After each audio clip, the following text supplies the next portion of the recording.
a la pregunta sobre el nombramiento automático, la ratificación automática. Señores, se quiere aparecer como que la ratificación automática es un regalo. En principio, en el camino de buscar la excelencia, la estrictez y el reconocimiento a los buenos magistrados y el señalamiento de los malos magistrados, se buscan mecanismos muy interesantes.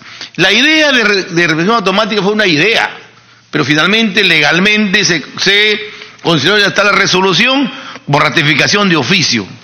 Pero ese magistrado tenía que, después de 7 años, por ejemplo, si un magistrado certificado de oficio tiene, después de 7 años, igual ha sido convocado.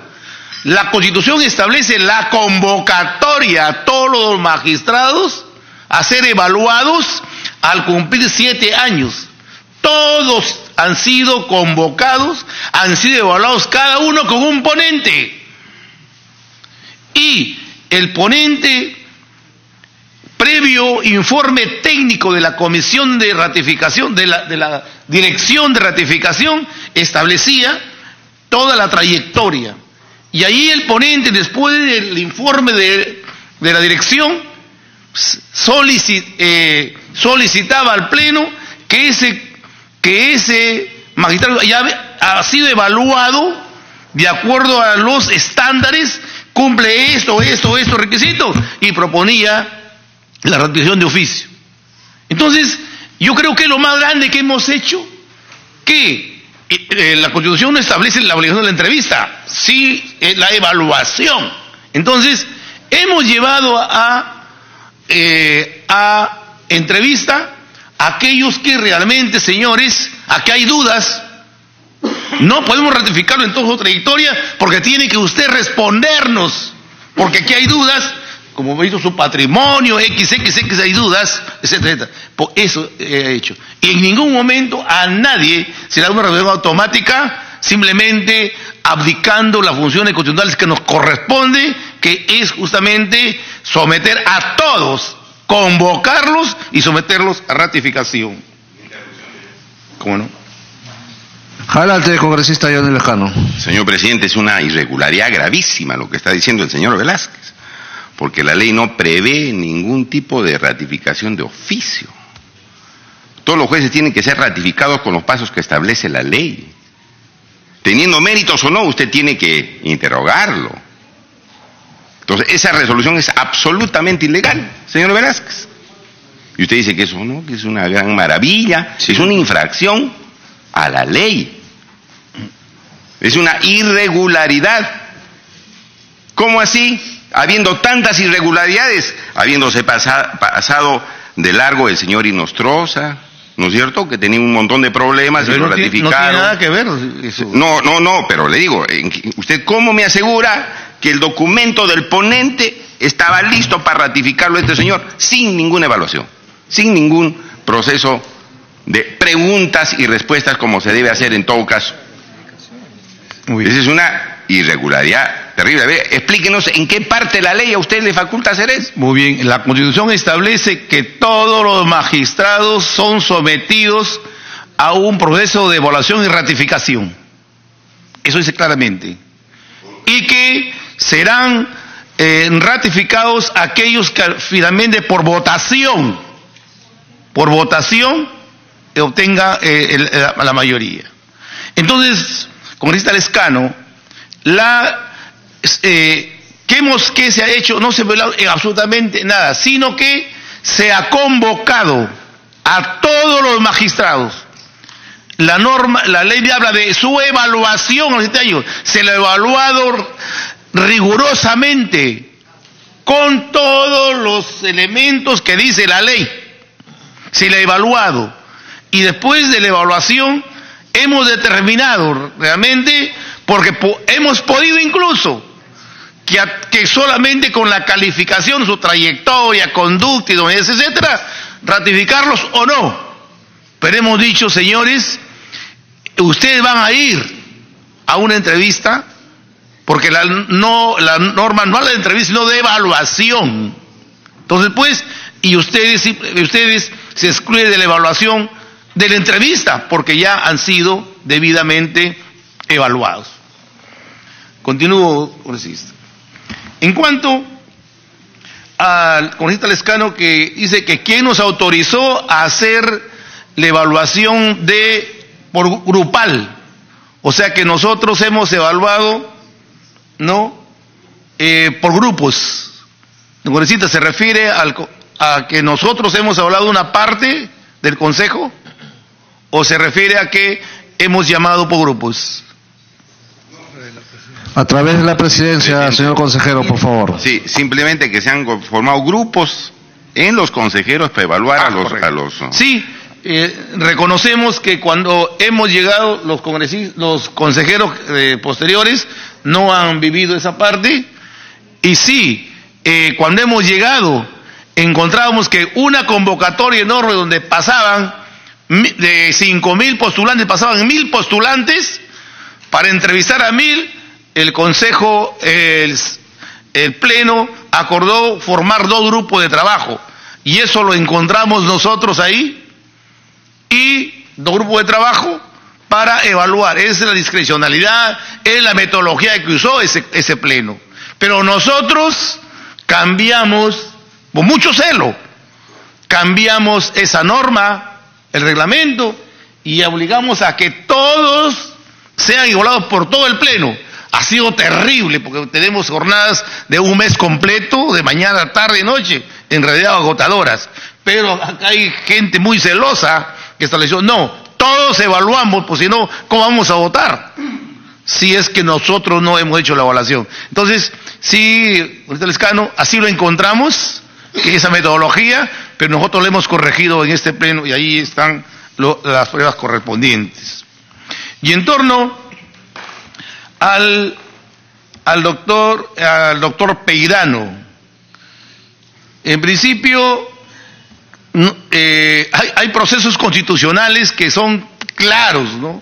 Sí se le ratificó, pero indudablemente no es que después, que misteriosamente, ¿por qué ya lo ratificamos? Señor presidente, él no fue ratificado y de acuerdo a su derecho a presentar una reconsideración. La reconsideración sigue un proceso igual que la anterior. Se evalúan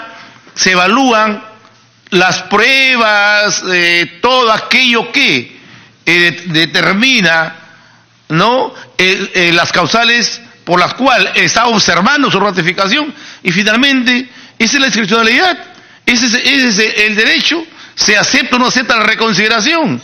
Y eso existe en toda norma.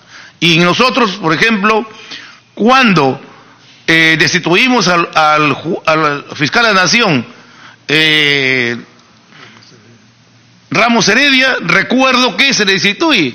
Y cuando plantea su reconsideración, todos salieron con todo a decirnos que ya, etcétera, porque ya estaba destituido. Señor, tenía que respetarse. Pero ahí recuerdas claramente, nosotros... en la nueva votación, el nuevo procedimiento, no se declara infundada la ratificación, la destitución. Entonces son procedimientos pues que tenemos que nosotros respetarlos, y de ninguna manera, para el caso de Peirano, se ha cambiado el punto de vista una resolución por otra, sino que a partir de un procedimiento estrictamente constitucional. Adelante, congresista Johnny Lescano. Señor, aquí los consejeros, el 2015, en julio de 2015, al señor Peirano, Daniel Adriano Peirano, dicen no. Orlando Velázquez, Iván Noguera, Guido Águila. Y luego, en mayo de 2016, a unos meses, le dicen sí. ¿Qué es lo que ha cambiado? Sí. Yo puedo presentar reconsideración, pero de pronto 4 magistrados ahí del Consejo Nacional le dicen no. Y a pocos meses le dicen sí. A ver, ¿qué es lo que ha cambiado? ¿Qué los ha convencido a los mismos señores para ratificar un juez que ya le habían denegado? Puede haber reconsideración, revisión, todo lo demás, pero ¿qué cambió? No cambió nada. Algo sucedió ahí. Proceda a responder la pregunta del congresista señor Orlando Velázquez. Afirmar que no cambió nada.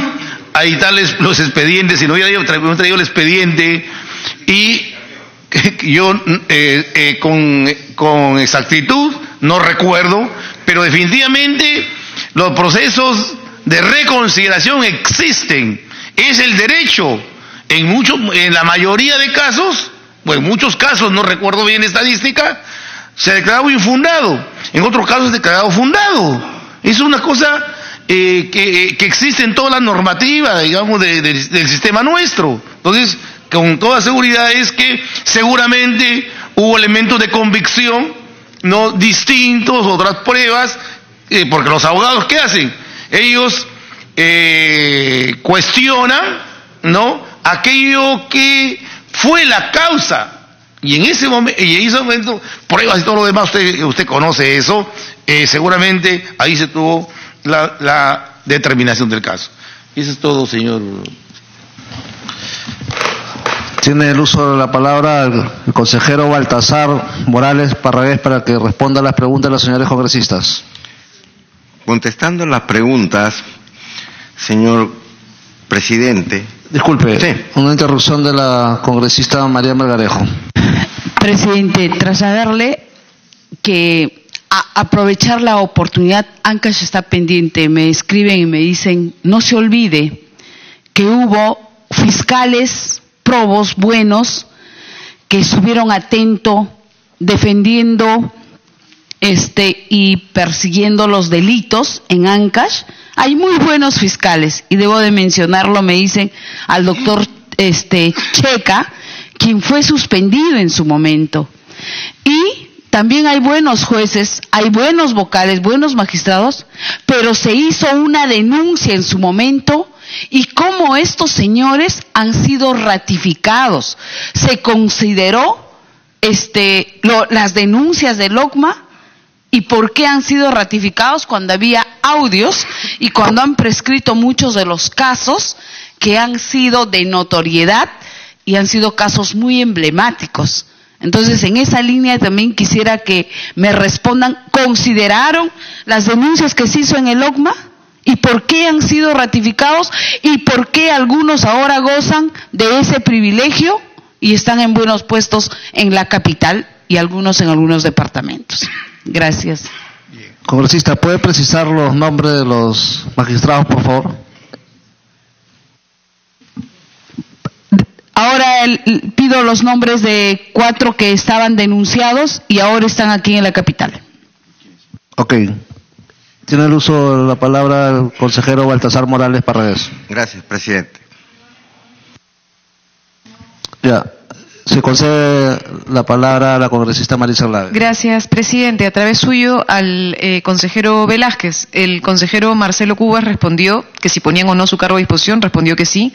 Quisiera saber si el señor Velázquez realmente está poniendo también su cargo a disposición del Congreso. Y la segunda es si formó parte de la sesión en la que hubo este intercambio entre el señor Morales y el señor Aguila sobre una reunión en la casa del señor Aguila donde participaría el congresista Héctor Becerril.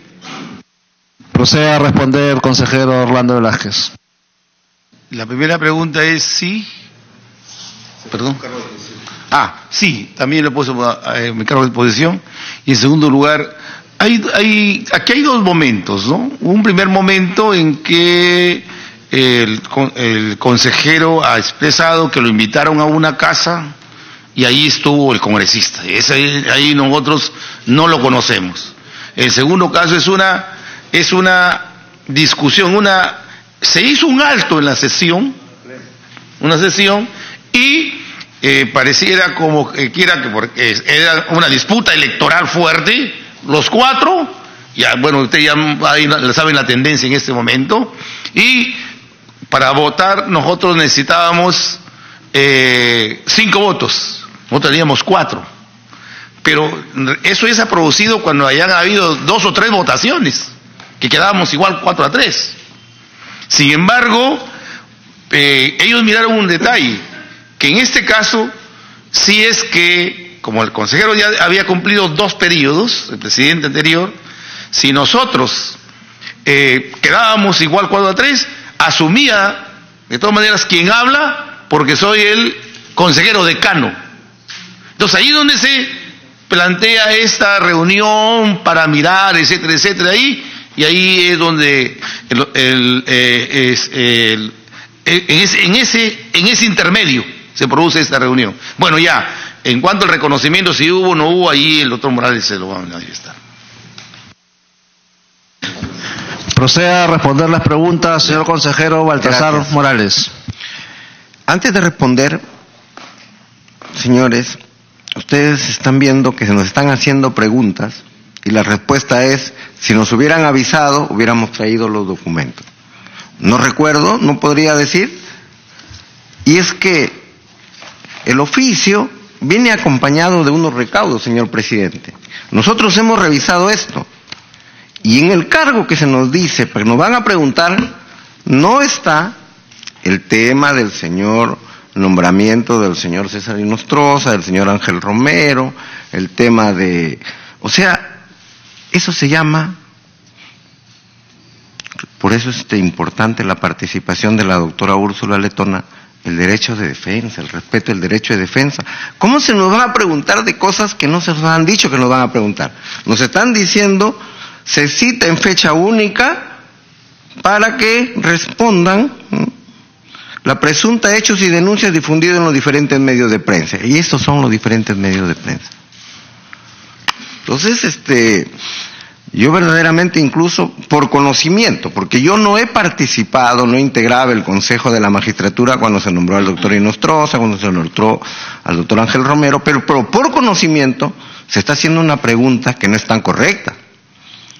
Con el respeto que se merece, el congresista Gino Costa dice que postuló 7 veces a Vocal Supremo, y eso no es cierto.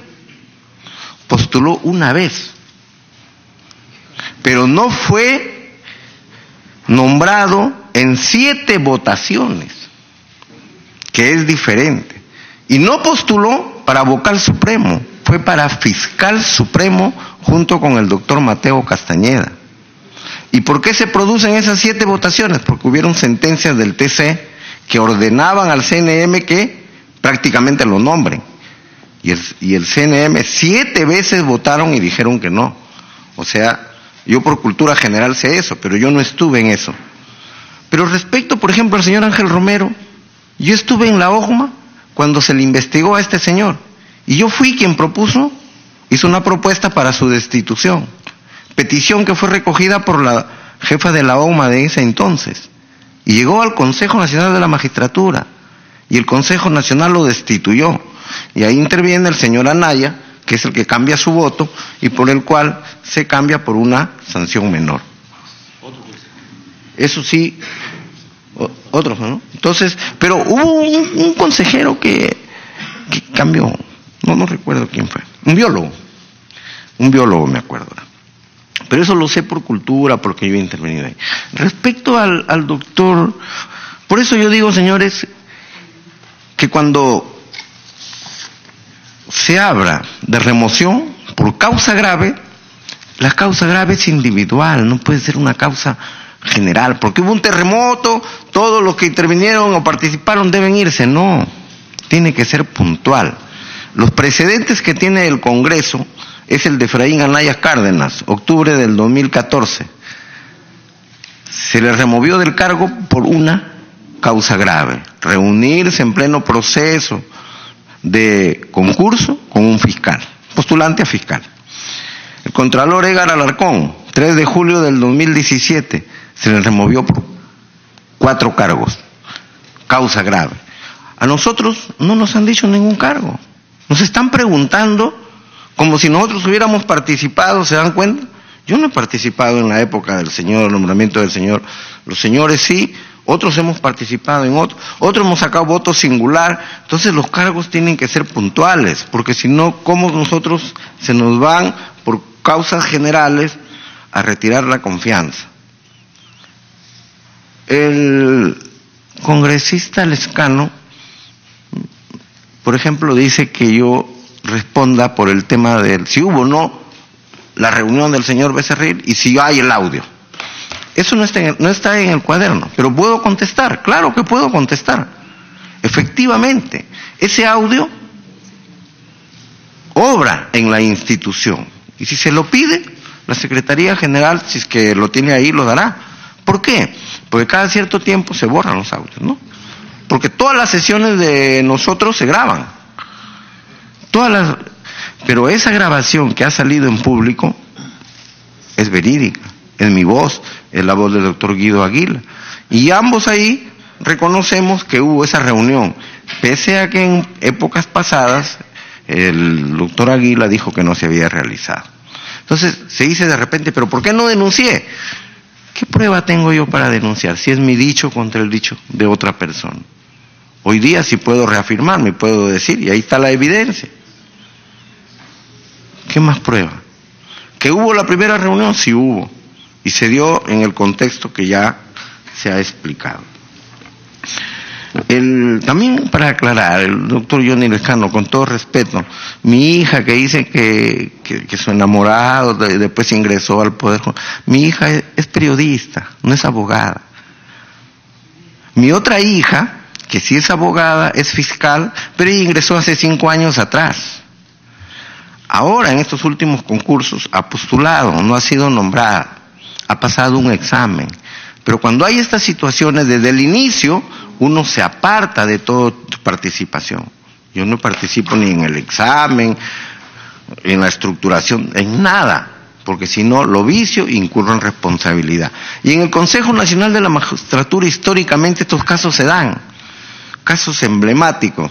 Cuando era miembro del Consejo Nacional de la Magistratura, el doctor Edmundo Peláez Verdales, participó su hermano, Antonio Peláez Verdales.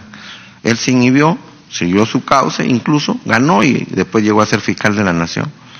El doctor Teófilo Hidrogo postuló su hija, se apartó, tuvo mala suerte porque su hija no pudo pasar los exámenes y no fue nombrada, ¿no? El doctor mismo, el doctor Pablo Talavera, postuló su esposa, postuló su hijo, se apartó.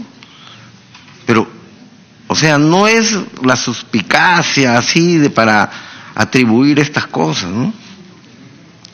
Y sobre eso, señor, hubo una acusación constitucional en este Congreso. Yo contesté.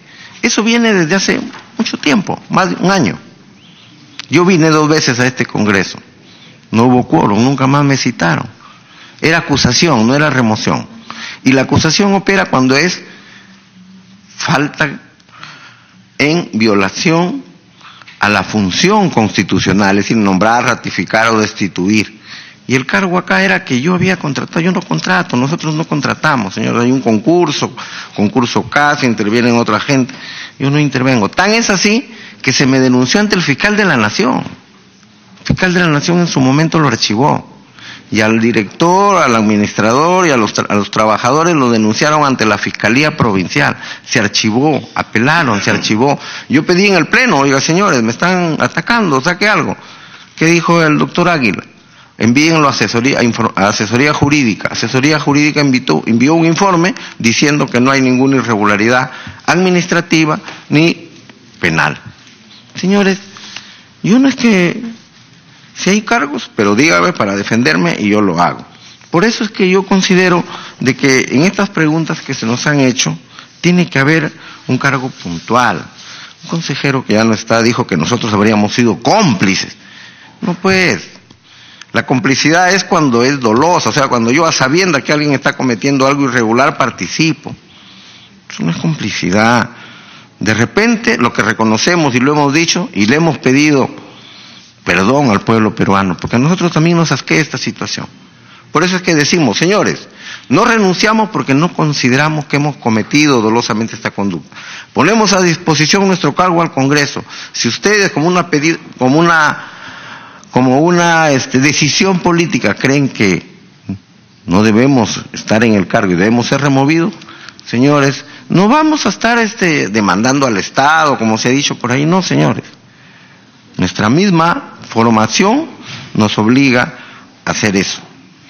Y lo que hemos detectado ahora sí, y lo podemos afirmar, es de que cuando se descubre con los audios, podemos afirmar que desde hace mucho tiempo hay una red ilícita. Hay una red ilícita que trabaja coordinadamente, la OMPE, el Consejo Nacional de la Magistratura, el Poder Judicial y el Ministerio Público. Y esa regla ilícita, ¿sabes por qué a veces se permite? Porque las leyes son muy permisibles. ¿Qué ha hecho yo frente a esto? Yo integro la Academia de la Magistratura. Soy miembro del cuerpo directivo de la Academia de la Magistratura. Y el 14 de diciembre del año pasado, nosotros hemos elaborado con todo el cuerpo directivo de la Academia una propuesta que la hemos dirigido para que se modifique la composición del Consejo Nacional de la Magistratura. Porque muchos de estos males, señores, es porque el Consejo, por mandato constitucional, está pues mal organizado. Es como si quisiéramos que el Perú participe en un campeonato de fútbol y ponemos de entrenadores a un basquetbolista, a un boxeador y de repente a un ajedrecista y ponemos a uno que juega fútbol nomás. Por eso es que el sistema falla. Y nosotros, voy a dejar acá, hemos hecho una propuesta donde incluso las representaciones tienen que tener niveles. Por ejemplo, la Universidad Católica, la Universidad de Lima, la Universidad del Pacífico, su representante en el CNM, ¿quién es? Un representante de la Universidad del señor Luna. ¿Pero quién permite eso? La misma ley. Porque la misma ley en el 2010 fue modificada por este mismo Parlamento para decir que ya no se vote universalmente, sino se vote con delegados. O sea, no nos echen la culpa a nosotros de algo que está estructurado así. Entonces, cambiemos la estructura, modifiquemos esas cosas. Necesariamente yo creo que la mejor enseñanza de todas las decisiones que se puedan tomar, señor, es de que recién se pone a los ojos del pueblo de que existe un Consejo Nacional de la Magistratura. El pueblo ni sabía que existía eso. ¿Qué es el Consejo? Era tanto el poder del Consejo Nacional de la Magistratura que nombra jueces, fiscales, destituye a jueces, fiscales de todos los niveles, al jefe de la OMPE, ratifica cada 7 años. Para elecciones de los congresistas, campaña a nivel nacional. Para elecciones del presidente de la República, campaña a nivel nacional. Para elegir a los jueces de la Corte Suprema, el pueblo ni participa ni sabe, y por eso es que después vienen estos problemas. Yo creo que si el Congreso de la República pone ojo en este tema de la reforma del Consejo Nacional de la Magistratura, vamos a dar el primer pie para que comience a cambiar toda la reforma. Muchas gracias. Adelante, congresista Johnny Lejano. Señor presidente, yo quiero decirle al consejero Morales, no es ético, pues, señor Morales, permitir que una persona que tiene cierta relación con un familiar mío se presente al Consejo Nacional de la Magistratura donde usted trabaja. No es ético, porque tiene una relación con mi familiar y se presenta a esa institución donde yo trabajo cumpliendo una labor importante y delicada. Sí, eso se presta a suspicacias, ¿no es cierto? Entonces decir, oiga señor, no se presente ahí porque yo trabajo ahí. Y si no hay una relación, digamos, que establece la ley, señor, por consanguinidad o afinidad, de alguna manera su familiar tenía relación, ¿no es cierto?, con este caballero.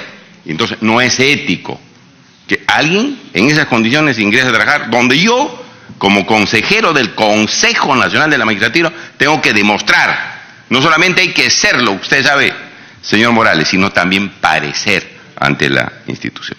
Y finalmente yo pido, señor, que esa grabación que dice el señor consejero Morales sea pedido inmediatamente. Aquí está el presidente del Consejo Nacional de Magistratura para hacer el informe correspondiente, porque dice que hay la grabación de que se ha dado cuenta de estas reuniones y que sea parte del informe que nosotros tenemos que hacer. Gracias, señor presidente. Gracias, señor presidente. Adelante, consejero. Para terminar, es verdad, yo creo que no es ético, reconozco, pero la Constitución dice causa grave. Y en causa grave, no es cualquier causa, tiene una causa grave. Quizá hubo una desvalorización de parte mía, y lo reconozco. Pero inmediatamente que salió esa noticia se dejó sin efecto eso. Y después de todo yo me he sometido al proceso, a todo, pero no sé por qué no terminó, ¿no? Gracias. Adelante, congresista Gino Costa.